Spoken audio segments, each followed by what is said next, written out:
Assalamu alaikum tуугандар.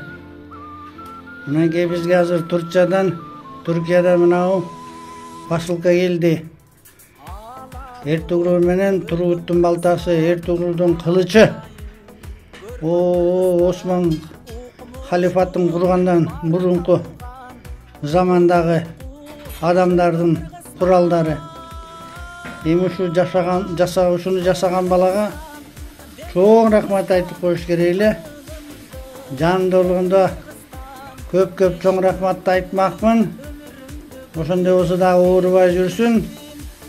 Колунда ушундай берекеси бар экен. Ошо өнөрү өчпөсүн, көркүндөй берсин. Дагы ушундай жакшы нерселерди чыгарып, адамдарга сүйүнчүлөрдү алып келсин. Ошо балага чоң рахмат айтып коелу. Мынакей дагы бир жолу Түркиядан Новосибирге келди ушул посылка.